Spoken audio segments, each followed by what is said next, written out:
Last winter, I began a coaching program so that I could learn how to be a better coach for people really seeking to change their lives.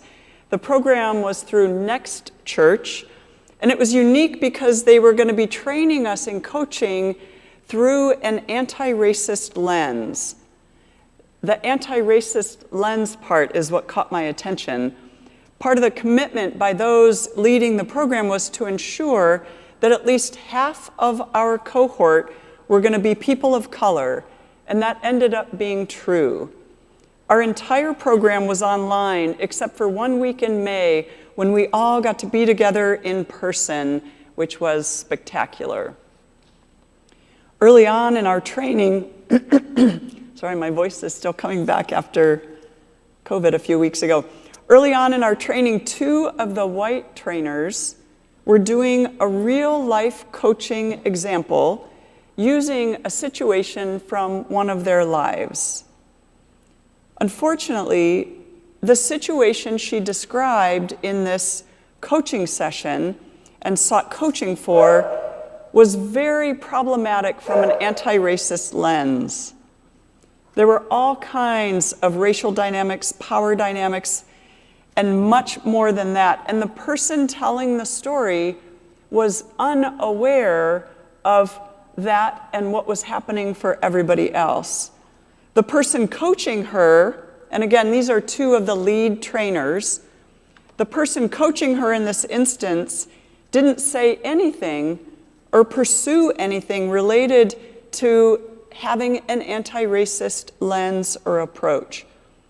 This was one of our first sessions together, and the people of color in our group, as well as many of us who are white, were very and visibly upset and offended by what happened. When it became obvious that they were not going to deal with what had clearly occurred, the cohort began to object in the chat and out loud. The leaders decided that we should take a break and then move into affinity groups, which means people of color with people of color and white people with white people. So we did that, and it was clear in both groups how upset everyone was and what the specific issues were that we wanted to have addressed. The issue was not addressed in a satisfactory way, and I would say when the program ended in June, it still hadn't been resolved. For those of you who know me, you know it's nearly impossible for me to let an injustice go without trying to address the harm and the healing. I was very involved behind the scenes trying to work with the leadership on possible steps. Though they didn't agree with what I was suggesting, I learned a valuable lesson, which is why I'm telling this story. One of the dynamics that has arisen in anti-racism work is similar to a dynamic that plays out in social and religious spheres, in politics, and the simple term for it is canceling. I'll describe one version of it. When white people are doing anti-racism work and want to be seen and experienced as real and genuine in the anti-racism space, we tend to want to quickly distance ourselves from the white people in the work who are not quite where we are, the people who might still be making mistakes, which of course is all of us, but we tend to think not that way. We want to distance ourselves from people who don't seem to know as much as we do, or who are less aware of themselves, or who are just in a completely different place in their learning. We don't want to be seen as like them, and so we distance ourselves and we begin to ostracize them, or at the very least, join in group separation. In the situation I've been describing, it became clear that the lead trainer who was doing our coaching training just didn't have as much experience with anti-racism training. She might have had some life experience where she thought There was a great deal of awareness, but that wasn't evident to our group, and in some ways never really had a chance to become evident. One of the other leaders, who was really working on the anti-racism piece, challenged me in a private conversation we had about it all to think about how we as a group and how I as an individual could move toward this trainer rather than trying to keep distance from her. This leader asked me, how do we help her to learn and deepen her own knowledge and experience if we exclude her or cancel her or punish her in some way for not knowing more than she does? The leader went on to say that the only way we're going to move forward collectively in our anti-racism work is if we bring people along instead of kicking them out of the circle. While this leader didn't use Dr. King's words specifically, they came to mind when we were talking. How can I say I am doing anti-racism work if I am quick to set myself apart from someone who's in an earlier stage of learning than I might be? The real work of anti-racism is bringing all the people along. It's the same work we do in spiritual growth and seeking justice and caring for the poor. If we ignore or kick out or distance from those who are not where we are in the learning or the experiences, we ourselves have more to learn than we've realized. In his letter from the Birmingham jail, when Dr. Martin Luther King Jr. was responding to those who called him an outsider for having traveled from Atlanta to Birmingham, he wrote, "I am cognizant of the interrelatedness of all communities and states.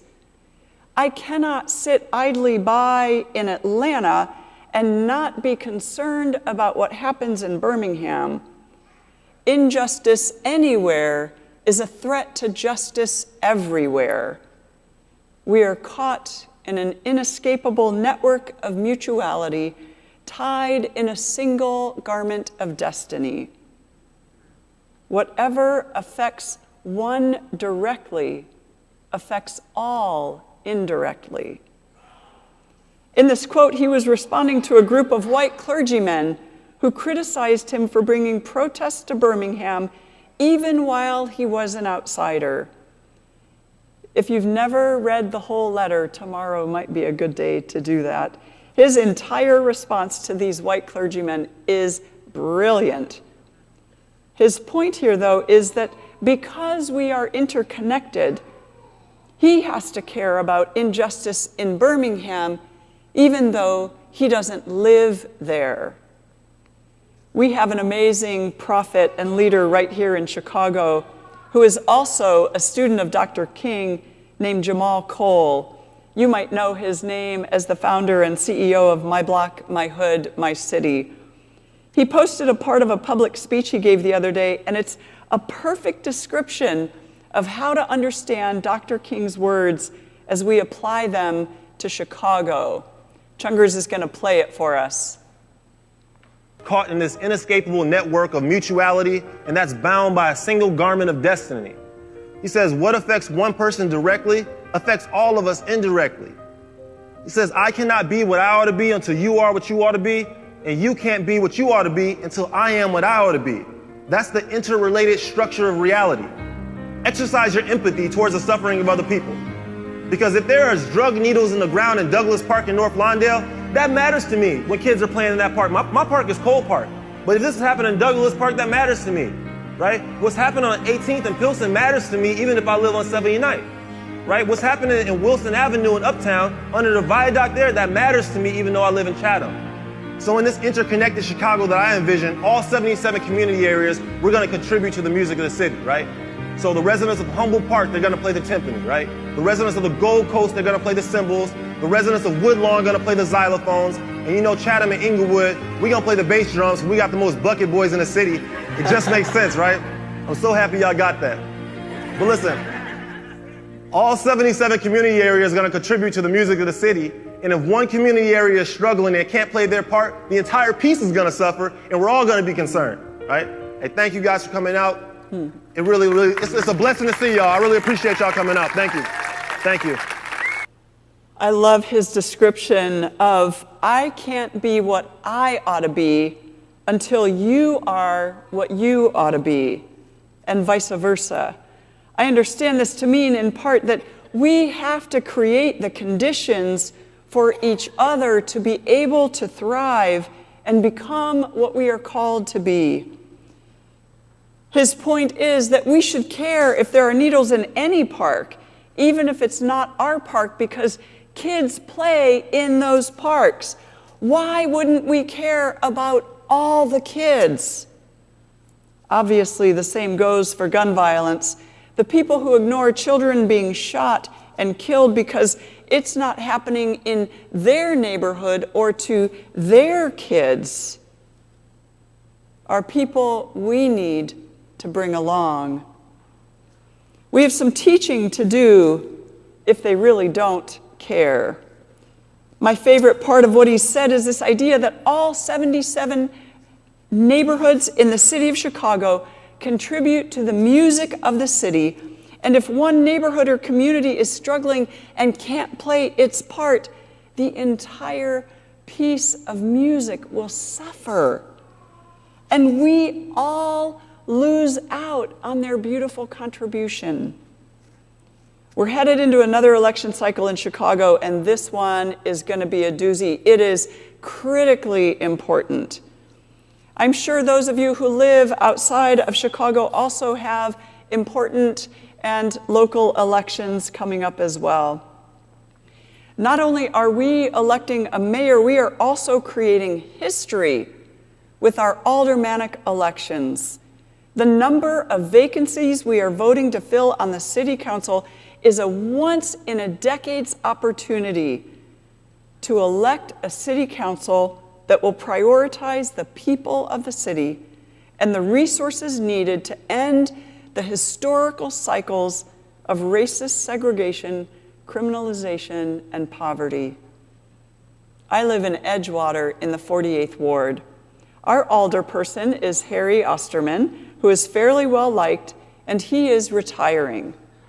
Yesterday, I attended a candidates forum and listened to 10 people answer questions about affordable housing, public safety, economic development, and transportation. I was able to eliminate half of them in the first 20 minutes, and I was stunned by how little some of them seemed to know. You would think that if you were running for city council, you would do some homework. Only 1 out of the 10 knew roughly how many unhoused people there are in Chicago. Almost all of them said the solution for helping our neighbors who are living in tents was to just move them into permanent supportive housing.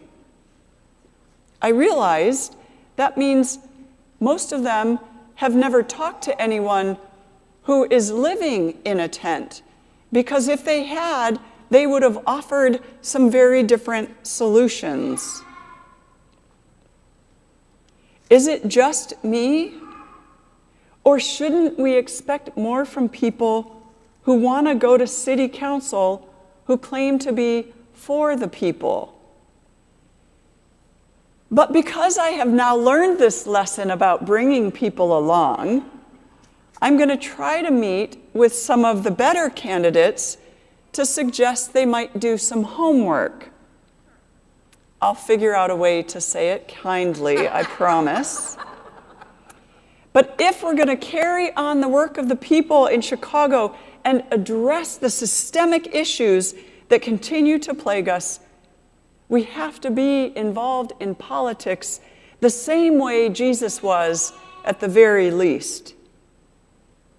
Jesus taught what has been taught in every major religion in the world, which is that we are to treat others the way that we want to be treated. even if our neighborhood is thriving, we cannot rest until 76 other neighborhoods are also thriving.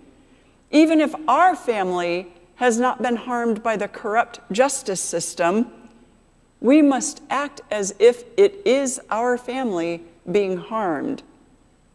Even if we can afford to rent or own our own property, we must act as if we cannot and create solutions that would make it so.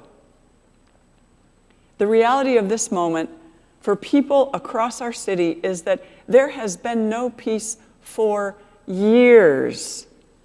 I don't know a single person here or even outside of Chicago who hasn't been struggling in one way or another, struggling with personal issues, health issues, financial issues, job issues, family issues, political devastation, spiritual displacement, identity displacement, housing, and that's all in addition to how COVID has completely changed our lives and continues to do so. I understand and also feel the feelings of being overwhelmed. And part of what it means to be caught in an inescapable network of mutuality is that we don't have the luxury or the privilege of focusing only on ourselves. There might be times that we go off by ourselves, like Jesus did, to rest or pray or restore our energy and wisdom and even our health. There are times when we must do that. It's when weeks or months or even years go by that we have lost our sense of interconnectedness and mutuality. We are never too old to work for justice, though sometimes we have to do it from our home. We are never too young to work for justice. We are never so educated that we can justify charging ahead while leaving people purposefully in the dust to make ourselves look better. We are never so spiritual that we can ignore the people calling themselves Christians and doing tremendous harm in Jesus' name. While in this particular moment in time, it might feel difficult to get fired up about an election when we are doing everything we can just to keep our heads above water and our bodies out of harm's way, we must. Too much is at stake to sit this one out. While it might feel difficult to care about the violence across our city, when we feel like we just can't worry ourselves with one more thing, we must. Whether we realize it or not, every instance of violence impacts us. I understand that sometimes it all feels futile. I know that sense of, is anything changing? Is any progress being made? I like to get results when I am involved in anything, and I'm involved in a great deal right now where it feels like change is minuscule. And there is a reason I don't give up. Every single thing I do in this church, every single thing I do in my clergy organizing, in my work on the commission for the city, is work I am doing in community. I am doing my work in relationship, and the relationships are what make it worth it and what keep me going. You all keep me going. You are part of that network, those relationships. My fellow commissioners keep me going. My clergy colleagues keep me going. When you are doing the work of Jesus, the work of the gospel, and you are doing it with people who make you a better person and who bring the brightest light to your life. Don't worry about being overwhelmed. We all are. Just keep having conversations. Keep laughing when and where you can. Keep encouraging each other. And if you need to, even on occasion, keep swearing if it makes you feel better. Focus on yourself in ways you need to and when you need to. And simultaneously do this work with people you admire and with whom you feel connected. Our parish associate, the Reverend Dr. Joellen Hostler, has been living in Michigan for 2 years while caring for her elderly dad who recently died and while working full-time as a therapist. Joellen has not been able to work on justice issues as she would like. But you know what she has been doing? She has been sending notes of encouragement to me and others in this congregation who are able to do the work. Hosmic, who is here this morning, I didn't even know you would be here this morning, who is 98, is another example. She can't get around much anymore and isn't able to do as much as she would like. But you know what Hosmic does? She prays for us.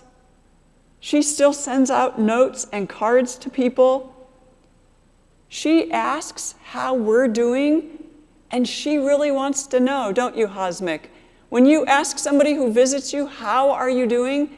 You really want to hear the answer to that. Hosmic and Joellen are helping to keep our arms up when we are doing more of the heavy lifting. They're right here, under our arms, propping us up. I want to end by reading another part of Dr. King's letter that answered to the white clergyman's accusation that the time was not right for Dr. King to be doing this work and insisting on equal rights. This is from his letter from the Birmingham jail. In your statement, you assert that our actions, even though peaceful, must be condemned because they precipitate violence. But is this a logical assertion? Isn't this like condemning a robbed man because his possession of money precipitated the evil act of robbery? Isn't this like condemning Socrates because his unswerving commitment to truth and his philosophical inquiries precipitated the act by the misguided populace in which they made him drink hemlock?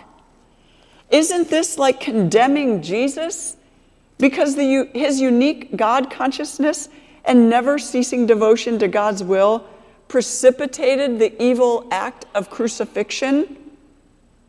We must come to see that as the federal courts have consistently affirmed, it is wrong to urge an individual to cease his efforts to gain his basic constitutional rights because the quest may precipitate violence.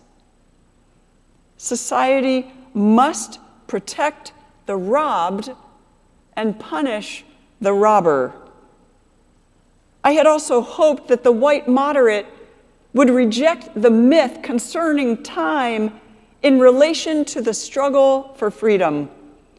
I have just received a letter from a white brother in Texas. He writes, "All Christians know that the colored people will receive equal rights eventually, but it is possible that you are in too great a religious hurry.